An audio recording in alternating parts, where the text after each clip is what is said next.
जय हिंद साथियों, स्वागत है आपका एक महत्वपूर्ण वीडियो में। तो 8th पे कमीशन को लेकर के एक बहुत ही महत्वपूर्ण लेटर है और इसमें बात की गई है 50% जो डीएनएस अलाउंस है उसको बेसिक पे में मर्ज करने की बात की गई है। तो इस वीडियो के माध्यम से हम डिटेल्स जानते हैं, कहां से खबर निकल के आ रही है, क्या उसकी डिटेल्स है, पूरी जानकारी इस वीडियो के माध्यम से दी जाएगी। हमारे चैनल को सब्सक्राइब नहीं किया तो सब्सक्राइब जरूर कीजिएगा, आपको इस तरह के अपडेट कंटिन्यू मिलते रहेंगे। तो यहाँ पे आप ये लेटर देख पा रहे जो कि federation of national postal organisation के द्वारा 27 फरवरी 2026 को ये लेटर लिखा गया है श्रीमती जस्टिस रंजना प्रकाश देसाई, जो कि chairperson of the 8th central पे कमीशन की हैं। अब यहाँ पर इनके द्वारा जो मेंशन किया गया है कि रिस्पेक्टेड मैडम, सब्जेक्ट यहाँ पे है merger of 50% DNS allowance with basic pay and grant of interim relief in view of continuing inflation wave, यानी कि विद इफेक्ट फ्रॉम 1/1/2026। यहाँ पे जो बात की गई है कि 1/1/2026 से निरंतर मुद्रास्फीति महंगाई के मद्देनज़र मूल वेतन के साथ 50% महंगाई भत्ते यानी डीए का विलय और अंतरिम राहत प्रदान करने के संबंध में letter federation of national postal organisation के द्वारा श्रीमती जस्टिस रंजना प्रकाश देसाई को मेंशन किया गया है। सबसे पहले यहाँ पे बैकग्राउंड यानी कि पृष्ठभूमि की बात की गई है, जिसमें इनके द्वारा कहा गया है कि केंद्रीय सरकारी कर्मचारी और पेंशन भोगियों को मूल्य वृद्धि के प्रभाव को कम करने के लिए महंगाई भत्ता, महंगाई राहत दिया जाता है।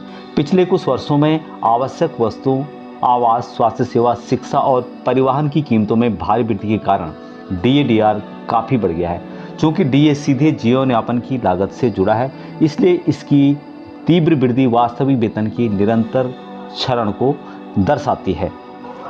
दूसरा यहाँ पे जो पॉइंट है इनके द्वारा justification for merger of 50% DA with basic पे, यानी कि 50% डीए को मूल वेतन में मिलाने का औचित्य क्या इसके बारे में है। अगला यहाँ पे पॉइंट है कि पिछले वेतन आयोगों द्वारा अपनाया गया सिद्धांत ऐतिहासिक रूप से जब भी डीए 50% को पार कर गया तो मुद्रास्फीति के प्रभाव को कम करने और वेतन में संरचनात्मक सुधार प्रदान करने के लिए डीए के एक हिस्से को मूल वेतन यानी कि बेसिक पे में मिलाना उचित समझा गया है। तो उसी आधार पर इस बार भी 50% जो डीए-डीआर है उसको बेसिक पे में मिलाया जाए। तीसरा पॉइंट यहाँ पे है कि impact on allowances and retirement benefits, यानी कि भत्तों और सेवानिवृत्ति लाभों पर प्रभाव। चूँकि कई भत्ते और सेवानिवृत्ति लाभ मूल वेतन पर गिने जाते हैं, यानी कि बेसिक पे पर कई भत्ते और सेवानिवृत्ति लाभ बेसिक पे पर डिपेंडेंट होते हैं, इसलिए डीए-डीआर का विलय न होने से वास्तविक वित्तीय सुधार रुक जाता है।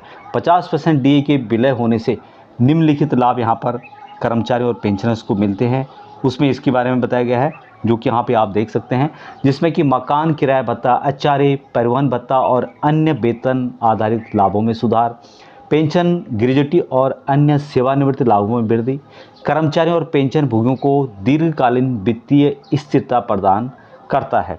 तीसरा पॉइंट है इकोनॉमिक रियलिटी, आर्थिक वास्तविकता है उसको बताया गया है, जिसमें कि खाद्य पदार्थ, आवास, शिक्षा और स्वास्थ्य देखभाल की बढ़ती लागत ने घरेलू खर्चों में काफ़ी वृद्धि की है।